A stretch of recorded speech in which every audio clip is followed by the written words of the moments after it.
Hello and welcome back to my channel. Thank you very much for watching. My name is Sian. Please subscribe if you'd like to see more videos. There are loads on this channel and I'm sure there'll be something here that you want to see. And if you do subscribe, please click on the bell to get a notification when I upload a video. That way you won't miss out on one, and don't worry, I'm not going to be uploading all the time. It's just twice a week, so it shouldn't annoy you. Right. Here is what I read in August. I can't get over the fact that we're at the end of August already. There were 4 books this month, which feels like a bit of an achievement. It's normally 3, but I don't know why I suddenly just got into reading. You know, sometimes you just like have to read and you just devour book after book. And then I had like 2 weeks where I didn't read anything, and then I got back into it again.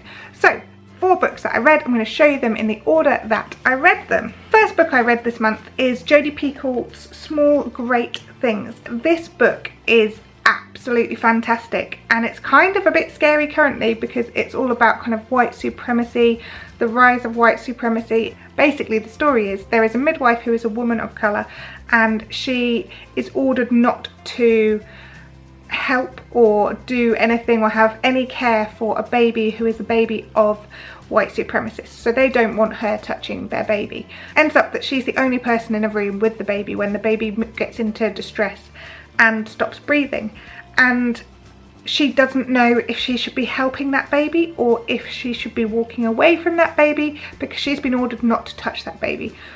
The baby then dies, and what follows is a whole kind of court process with the white supremacists taking this woman to court for negligence and causing their son's death, and it is a very evocative read.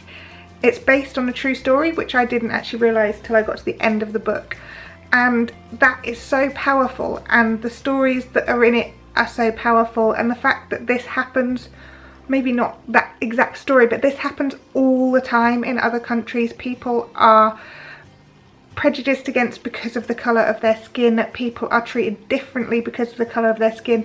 People are targeted because of the colour of their skin, and that's totally wrong. And reading this book kind of really brought all of that out and really made me think about things. This book is fantastic. I would highly recommend reading it. It is very current, which is quite scary. But it is a brilliant read, and it made me cry, it made me laugh, and it made me really sad because I can see this happening, and obviously it has happened before. I'm sure it will happen again. The second book I read is The Heart Goes Last by Margaret Atwood. I loved this book. This is one that I properly just devoured. It's based on a husband and wife who are kind of not earning much. They don't have anywhere to live. They've ended up in a place where they're living in their car, and people are kind of gone feral outside the cars. People don't have much, so this company start up a prison. It's a prison and it's a home. So 1 month you spend in prison and 1 month you spend in a house, and you kind of rotate with another family who you never meet because they are living in the house whilst you're in prison, and vice versa. It's a dystopian story, which, as you all know, I love a bit of dystopia. It's a dystopian story which you can kind of see happening, that if people ran out of money and became desperate, then this idea that having a life once a month and then being in prison, which isn't a bad thing necessarily, they've got groups in prison, they do things whilst they're in prison, they're not treated badly, except they can't leave that prison. You can kind of see that it could happen. Obviously there are like vigilantes within and outside, people who think it's an awful idea. The story follows Charmaine and her husband Stan, and what they do whilst they're in there. Charmaine has a particularly difficult job, but she does it, and she doesn't really question why she's doing it, she just does it. And there's all kinds of like randomness. The prison is called Positron, so it's like a positive version of a prison, but it's a really interesting book. The characters are fantastic, the storyline is amazing, the plot twists are incredible, and it's a very good book. The third book I read this month is Lucy Diamond's Summer at Shell Cottage. I don't think you can see that properly.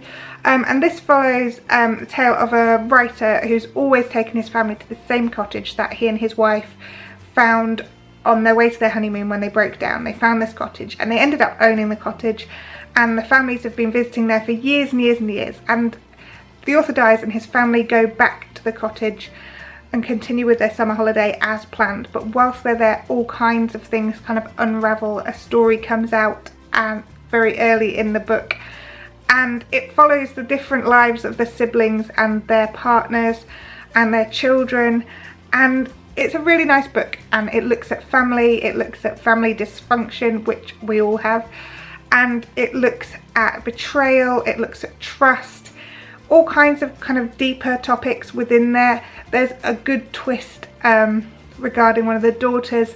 It's a really enjoyable book, and it was really easy to read. The characters are really likeable, and they've all got a lot of substance, and definitely recommend it. The final book I read this month is called The Power by Naomi Alderman, and this book is incredible. I think I saw Mostly Yummy Mummy read this, and I am often persuaded by Instagrams that I should buy books, so I bought this based on her recommendation, and it is such a good book. It's based on the idea that all around the world women discover they have this power. It is a thing that lives along your collarbone called a skein, I think it's pronounced skein, and it creates electricity in your hands, and the younger girls who have it can give it to older women by touching them. And it is a power that men are afraid of, rightly so, because it's a very strong power.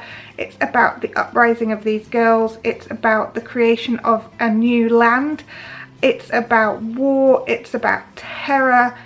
It is incredibly powerful. It's a brilliant book, and it's kind of a bit mind-blowing, but also not somehow, because you can kind of see that the reactions of the men to these women who have this power could be like that.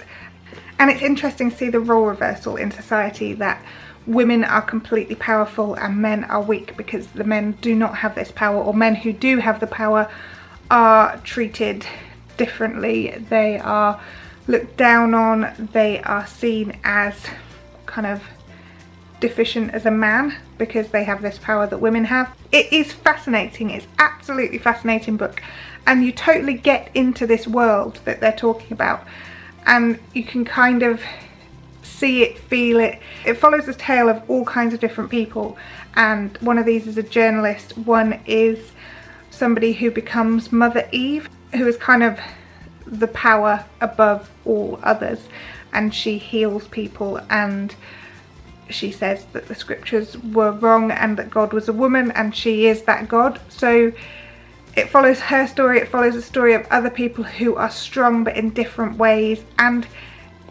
it's really, really interesting. So yes, again, another fantastic book. The characters really likeable, even though they're not necessarily nice, and they've got kind of substance to them, and there's a good backstory to all of them, and you kind of get to know them throughout the book, which I really enjoyed. But yes, really, really good book. I would definitely recommend it.